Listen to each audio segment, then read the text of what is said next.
everybody. Welcome to a special edition of Wealth Wednesdays. I'm Angela Yee, along with my co-host and friend, Stacey Tisdale. We're launching a series for female entrepreneurs of color called Sheaconomics in partnership with our friends at SheaMoisture and Fearless Fund. Together, we're going to provide female founders of color with the information, resources, and support they need in order to thrive. Before we get started, I'd like to say thank you to Angela Yee and Stacey Tisdale for partnering with us to bring you the Sheaconomics series. At SheaMoisture, we believe the truest path to equality is through economic equity. For years, SheaMoisture has invested in and supported Black and women of color-owned businesses, which is why we're so excited to bring this to you today.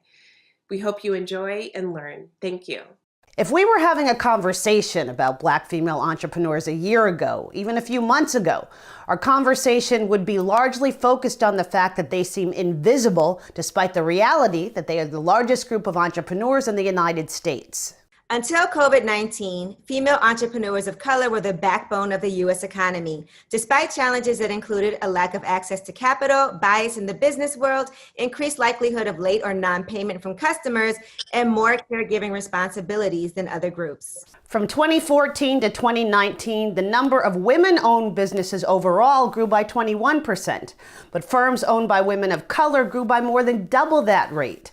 We are a diverse tapestry of successful innovators. Obviously, COVID-19 has devastated the economy, and Black female business founders have been especially hard hit. But no sooner were we dealing with the pandemic than we were rocked by a much older and arguably more destructive force in our lives. The brutal killing of George Floyd reminded all of us of the impact of systemic racism in our communities and our businesses. But this time seems to be different, and here's how it applies to Black female entrepreneurs. Those indelible images and the mass protests that followed prompted institutions and corporations around the world to respond to the demands for social justice. They did it, and they're still doing it with money. They're pouring billions of dollars into Black-owned businesses. The goal is honorable, to try to repair the damage done by centuries of racist policies and behaviors. But unless this money brings with it a new understanding of the unique needs of female entrepreneurs of color, who they are and what they require to succeed, all that money won't help much. Female entrepreneurs of color have more issues with credit. They have more pressures as the heads of households and are less likely to be able to back up loans with their personal wealth. We don't even define success in the same way. And unless corporations and investors do their homework and learn about Black businesswomen, this may all add up to a missed opportunity. Women of color entrepreneurs, particularly Black women entrepreneurs, tend to be overeducated and under-resourced. And what we mean by that is, lots of opportunities are available for women of color entrepreneurs or Black women entrepreneurs to receive training, guidance, mentoring, and the like. But then when it really comes down to the brass tacks and the funding that they need to either launch a venture or to expand or grow a venture for sustainability, that's where the challenge often comes up. So we're now at a point, again, where companies and investors are recognizing their role in this relationship. And what about entrepreneurs themselves? What do you need to know to take full advantage of this moment? What adjustments do you need to make in your business practices and your own mindsets? Those are some of the questions we'll be delving into. When companies are coming to you and saying, hey, we want to support you, we want to work with you, how are you pushing them to do longer term contracts? So it's not just like, oh, you're only going to work for me this year. No, if you want to work with me, like, what can we make happen in the next 3 years? Because it's going to take time to see the impact. Angela, let's get started. Right now, we are really happy to be joined by one of the country's top thought leaders, experts and advocates for female founders of color, Melissa Bradley. Melissa is founder and managing partner at the Washington, D.C.-based business accelerator 1863 Ventures. She's also the founder of Eureka, a tech platform that provides coaching and capital to small businesses. Melissa also teaches at Georgetown University's McDonough School of Business. That's a lot of things, Melissa. I don't know how you have time in the day, but Melissa, thank you for joining us. We now have these big capital inflows for Black female founders, but as we've discussed, money alone is not enough to foster success. So how important is it that investors understand the culture of Black female entrepreneurship? It's extremely important. I think we're all excited about these big commitments, but there is a concern I have three concerns. One, that is a mismatch in the type of capital. Two, the timing is potentially too aggressive because we just operate differently. And three, that it's just money, and money is a means to an end. And so research that I did 2 years ago shows that it costs $250,000 more for a Black entrepreneur to start the same exact business as their white peer.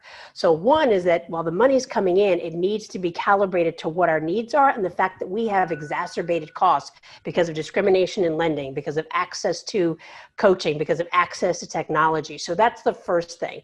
The second thing is because, again, money is a means to an end. We need coaching and we need support. Now, not a lot because we don't need to be guided, but we don't have a peer group. We have a lot of social capital, but I don't know about you, but I'm just beginning to know lots of Black CEOs. I'm just beginning to know lots of Black millionaires. And so it's important that we have guideposts and touchstones that can help us move the business forward, because that's really what happens, right? The money is an accelerant, but without a North Star and people to give us guidance, it's really not going to be as effective. So while I appreciate the tons of cash, they need to understand that our timing and our focus is very different.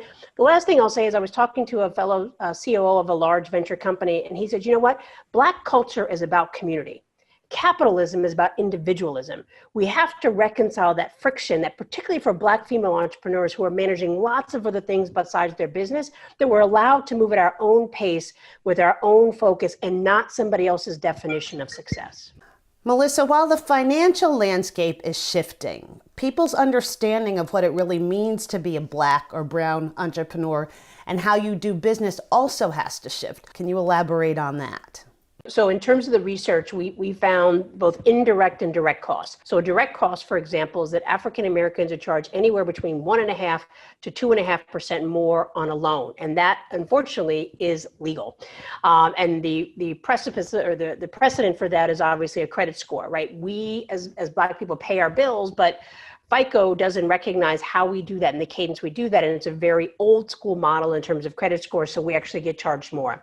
We also oftentimes don't get into these big time accelerators because we don't have a team. When I started my first business, my friends were like, somebody better keep a job because you're not going to be able to pay your rent. And so as many solo entrepreneurs, we get locked out of these systems. Well, what happens when we get locked out of those is we get free mentoring coaching, which in the real world, we probably churn through 4 times at almost double the rate of what it would cost our white peer. The other thing is we don't get access to all these free credits, Facebook credits, Amazon credits. If you're not in a program, you can't access that. Well, that alone can be $100,000 that a Black female entrepreneur is churning through because they have been locked out of a program because the stereotype of a successful entrepreneur is a team. You've also said that Black female founders are not primarily motivated by money. And I agree with that. I know that is definitely not my primary motivation. That community is often more important than bottom line. So how does that play out in the relationship between the founders and their investors? And what should companies and investors be doing to better understand this group? Yeah, I would say historically it has not worked out well because, if you have a community focus, you automatically have an orientation to do things differently that may not be focused on expediency, but may be focused on cultural or community fit. It doesn't necessarily cost more, it's just a different pathway. But in an investor's mind, you're taking more money on a monthly or quarterly basis to have this sidetrack focus. I think you're beginning to see more investors moving toward an impact frame. So you have people like Salesforce and City Ventures that while impact typically was environmental and green, they're beginning to also focus on social impact and recognizing that Black female entrepreneurs typically are the primary wealth creators and generators in their households and their communities. And that means jobs. That means stability and family. That's an impact. They know that they're probably delivering products or services that are currently not in the market or not meeting the needs of the consumer. That's an impact. So slowly but surely, you're beginning to see this shift, but it's still not keeping pace with us, but it's better than nothing. Melissa, we've touched on this in earlier conversations, and as a longtime reporter who's covered Black female entrepreneurs, I am always amazed by the lack of research and data about them. There aren't statistics about their challenges, their needs, their journeys. How big a factor is that in these attempts to level the playing field, and how are companies going to serve them if, like what you're touching on, community being more important to us, there's not research out there to show them that. Research proves that we actually exist, which is a sad state of affairs because clearly we are here loud and proud. But I think now we need to go beyond just our presence, but really what drives us, what motivates us, what makes us successful. We have a few case studies, but we certainly could stand more of how our pathway is different than our white peers. And I think particularly where we really ultimately I would love to see us get to is the nuance between those who are running tech companies and those who are running product and service companies. There has been an overweighting on all this money coming in on venture. When less than 20% of Black businesses are tech companies, that's a lot of money for a small amount of businesses that, let me be clear, I want to see grow. But I got brothers and sisters who do eyelashes. I got sisters who got healthcare products. They got hair care products. They got beauty products. Where's those dollars? Because if they take venture capital, my fear is that 2 rounds in, they're going to lose control of their company. They're going to be immediately diluted. Melissa, you said something to me that also really resonated. I want to shift a little bit to the entrepreneur's personal experience. You said it's like female founders of color have been invited to game night, but nobody told us the rules of the game. Can you elaborate on that? What I'm getting is a lot of people saying, look, we're here to help you, come. But then you get there and it's like, well, wait a minute. It's like the door still has a code and you didn't give me the code because that's how you actually access capital. It's great that you interviewed me, but if I don't make it to the investment committee, what good is that? I get a coach. You want me to talk to you, but you're speaking a different language because you're not understanding my business. You're talking all this tech speak and I'm trying to sell a beauty product. So I think the doors are opening, but the path is still not paved to be the most supportive it can be for our businesses. And that's a real opportunity, I would say, for investors and corporate partners to actually exert competitive advantage and act like you actually give a damn about us. And more importantly, that you understand us because your journey is not my journey. And more importantly, my journey is not Angela's and vice versa. So the last thing is you have to stop treating us as if we're a monolithic group of people who all need the exact same thing, because that just undermines the power that we have within our community. Now, I just want to shift gears in this conversation and talk about this, right? What are some things we should consider when it comes to pivoting our businesses for the new economy? So I think the new economy, and certainly post-COVID, I think first thing is really understanding your customers. I'm always concerned when entrepreneurs can give me the demographics, but not the psychographics and the purchasing power. So first thing is spend some time with your customers. Don't tell me they're 18 to 25-year-old Black women living in the South. You need to tell me what they buy, how they buy, what are the sites they use. So pick up the phone and call them or use some kind of tool and know your customers. The second thing is really understand what is the friction of them getting your product and develop systems there. Don't just pivot to some online platform. Make sure it's one that's going to meet their needs and deliver it on time and deliver it the way they want and accept your packaging. And then the third thing I would say is really think about, do you want to be $1 million business, a $10 million business, or a $100 million business? Because this is that moment where if you want to be a $100 million business, please get ready because the doors are opening for major retailers that this is your chance. Last question. What does this conversation look like 1 year from now? Boy, I'm optimistic on some days and pessimistic on others. I think at least 1 year from now, we're guaranteed to have the conversation, that it is still front and center and people are talking about it. So I'm optimistic that we're going to make some progress, but until there's some fundamental structural changes around FICO scores and that we have alternative credit scores, till there's fundamental structural changes around racism and how we don't have access to quality housing, which is oftentimes the backbone of assets that underwrite the starting of a business. And probably the most important, until people change their minds about our potential, we're not going to get as far as we really can. And so I think making it positive in the end, I think we'll still have the conversation. And the best thing that could possibly happen is that we have at least 100, if not more, new case studies of success that not just amplifies the power of Black female entrepreneurs, but provides some undergirding of what it takes to now replicate that and make it scalable so that maybe not 1 year, but 10 years from now, the script is completely flipped and we have many hundreds of $100 million businesses. We have several billion-dollar businesses run by Black women, but most importantly, there's not a single Black woman in 10 years or less that feels like they can't do it because they have some precedent before them and they've got a great amount of support behind them. Melissa Bradley, co-founder of 1863 Ventures, thank you so much for your time and for joining us. Thank you. We're going through transitions constantly. And so I want you to think about other transitions you've experienced in your life and think about how you can apply whatever resiliency you got from that to your role as a business owner. Before the pandemic, there were an estimated 6.4 million businesses owned by female entrepreneurs of color. They employed nearly 2.4 million people and generated over $422 billion in revenue. Our next guest has had a unique vantage point to watch the journeys of many Black female entrepreneurs. The legendary Daymond John, founder and CEO of FUBU, the Shark Group, and our favorite Shark Tank investor. Shark Tank has climbed into the hearts and dreams of many female founders of color, literally investing in their passions. I also recently had the honor of hosting his first ever Black Entrepreneurs Day, where Daymond gave away $250,000 to up-and-coming Black entrepreneurs. He's also a New York Times best-selling author. So right now, Stacey and I are very proud to welcome Daymond John. Daymond, we're so happy to have you. And you have said that desperation leads to innovation. Now, we're in a time when many Black female entrepreneurs are feeling financial desperation due to the COVID-19 impact and other economic pressures caused by racist policies and practices. But are you seeing a peak in innovation from Black women founders? And do you think the challenge of the moment actually makes them a good bet? I think that Black women founders are uniquely positioned for this challenge because the cards have never been in their favor, and it's been overwhelmingly challenging for them. However, I think that out of desperation does come creativity, and I think that technology is adding a certain aspect of it that's working out in their favors, because the best part about Black women is because of the challenge they've been through, they feel like nobody else is going to go and lend them a hand and save them, and it's really up to them. Now, Daymond, you've talked about and you've written about one of my books that I think is an amazing book. I always talk about this book, The Power of Being Broke, right? Yeah. And if you're a Black woman, though, I want to ask you this, right? Who's the head of a household and the head of a business and the primary caretaker for the family.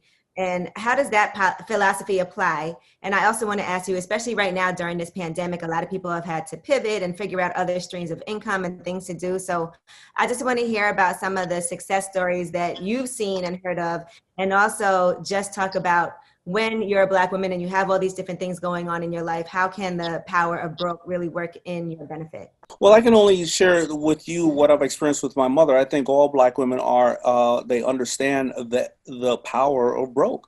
I think that, first of all, you have to have a mental standpoint to say, to not say, I can't do this, because you're doing it every day. I think bringing a life into this world and having to take care of a life, and there's no blueprint on on what you're supposed to do for this child, that is 10 times harder than running a business. And what I witnessed my mother do is she activated the power of broke. We would go to the white areas to go food shopping. Why? Because we got a better quality of meat for less of the price. She would send me away to different cities every single summer, and you would go, how can you go to different cities every summer? So she can educate me and take me off the crack-infested streets of Hollis so I could be with people, and you would think that she had a lot of money. No. She would just have a friend who lives in the Navy, a female who lived in Hawaii in the Navy. She would send me over to her house, and she would watch her son. No matter what, she activated the power of broke. And I think that African American and Black females understand this method, but you always have to do, first of all, your homework. How can you get more for less? What are strategic partnerships that you can use? OPM doesn't need to necessarily be other people's money. I always say it could be other people's marketing, mind power, manpower. If African Americans take up 10% of the population, but we take up 30% of the conversation on social media, well, then you got other people's marketing, right? You have other people's manpower. So they have to educate themselves like anybody. And I'm not saying when I say this that African American females are not educated, because actually they are more educated than most people, in our demographic, because they are the ones that go to school. They are the ones that finish college overwhelmingly more than the males. But what I'm saying is you have to educate yourself in business just as well. Daymond, you make so many interesting points. Black women are indeed the most educated, but that's still not turning into revenue, still not turning into dollars. Now, with all of this money being invested in Black female entrepreneurs, do you think the investment community has to understand that Black women do things differently, and that can actually be a plus. And I do think they have to understand that you do things differently, you communicate differently, you respond differently. I think that, and if they don't understand it, well, then how can you prove yourself at a small scale and then find somebody who says that I want to replicate this?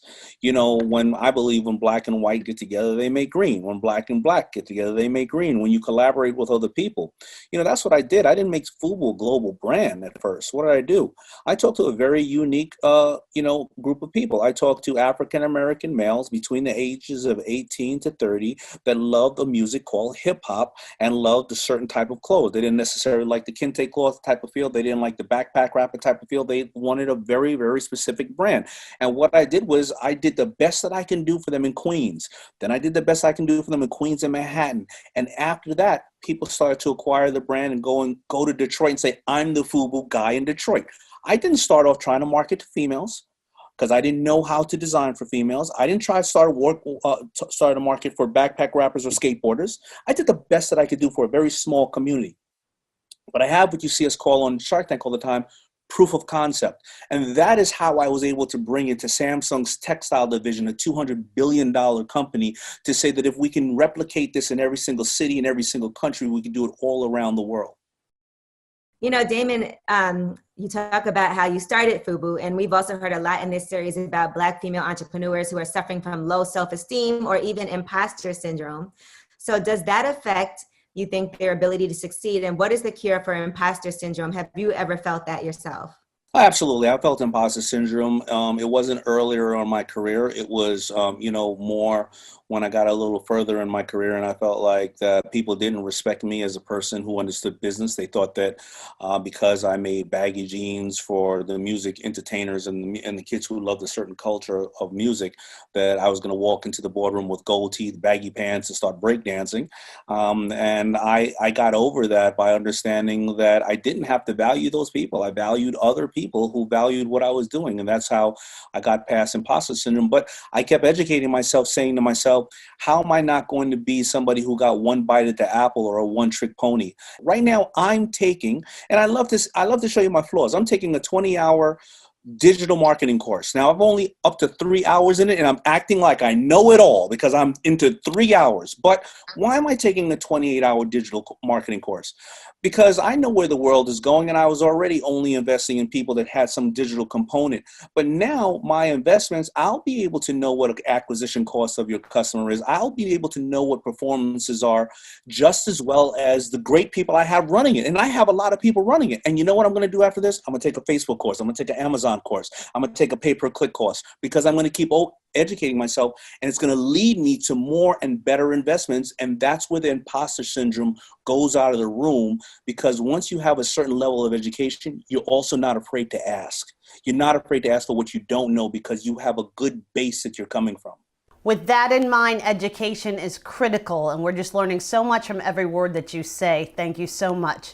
But there is that self-esteem issue for a lot of Black women. And I'm wondering if you see differences in how they pitch themselves and how they ask for money versus other demographics, Black men included. And what are some of the pitfalls that they're more likely to fall prey to when it comes to asking for money? No, I don't see any difference. I see the people who are successful who ask for money are people who have a board usually around them. They have proof of concept. They know their numbers night and day. They also share with you where they have failed, and they tell you about the story about how this train is leaving the station. One way or another, they would love you on it, but if you're not on it, this train is leaving the station. And that's what investors want to hear. The failures in people trying to get investments, I'll tell you what the failures are. They guess about the market. They have no proof of concept. They have no board and or advisors. They have no mentors. They are not set up structurally to take in capital. They have a DBA instead of a trademark, or they have a patent instead of a DBA, a LLC instead of something else. Their books and their accounting is all in shoe boxes, and I have no idea how much money they owe the IRS. So even two similar people that can have the similar product, I may like this person more, but I cannot give them the capital because they're they're not structured to take in the capital. And those are the things that I see are the downsides to it. So they have to walk in the room and be as prepared, and unfortunately sometimes more prepared than the counterparts, but the homework has to be there and the presentation has to be, as I said, put forward with a bow tie on it, with a bow on it, excuse me. You know, Daymond, you also told Inc. magazine that you invest in people and that there's two types, right? There's those who have digital literacy and those who don't. So Black female entrepreneurs are sometimes more reluctant to embrace technology, and it's clearly a challenge, especially now. And you just spoke on it too, because you're taking these courses online. So with so much business being conducted online right now, how do they and groups who truly want to invest in them handle that challenge? They better have digital literacy. You can't walk in the room and say that you don't have that component. You have to start educating yourself. That's simple. I don't care what business it is. You know, this COVID thing has really sped up where we are with technology. It has moved it up 5 years, and it has highlighted everybody's strengths or weaknesses. And the numbers are simple. And so people who not understanding technology at all, they're just not going to win. The digital divide is separating so many people. So if you work at a store, if you know how to work the cash register, that's fine. But if you don't know QuickBooks, then you can never grow in that department, most likely. So we're talking about it even on the scales of just being an employee. So if you want to be a founder, you have to know it. Daymond, do you think 2021 is going to actually be a turning point for Black female entrepreneurs? I absolutely think so, because of some of the things I stated in the past on this interview, like all the initiatives that are going out there, all the people aware of systemic racism, and all the people who are going to look at Black females and say, you know what? During this time, you stood your ground. And I'm just always an optimistic person. I just think this is an opportune time.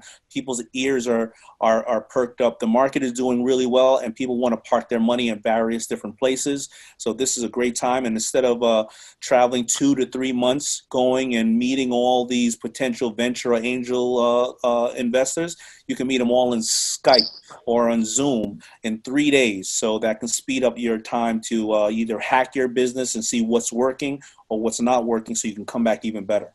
Daymond John, founder, CEO of FUBU, legend in the entrepreneurial space, and also founder of the Shark Group. Thank you so much for joining us today, and thank you for your time. It is a pleasure and honor. I'm back anytime you want. If you have highly ambitious goals, then you put yourself under a lot of stress to achieve at a level that may not be realistic, at least at the moment. So if you adjust and focus on next 6 months and what's realistic and achievable within that time zone, you can dial it back a little bit. And so much of whether you succeed or don't is luck and opportunity, that part is beyond your control. Thanks to all of our guests today, and thanks to SheaMoisture, our partner in this special series. And thanks to all of you for watching. We hope you'll join us again next Wednesday for our next Shakeonomics episode. We'll be talking about how to pivot and adapt your business in challenging times. Early on, I learned that it wasn't about me. It was about my customers. So I was able to reset, reimagine, and innovate because I have been studying them. I talk to them annually. I talk to them and I ask them, what are your goals this year? What are your strategies this year? What are some of your biggest challenges? So we must talk to our customers to find out what they want, because you can't sell if you don't know what people are buying. You'll find all of these shows on the SheaMoisture YouTube channel, so don't forget to subscribe and you don't miss a thing.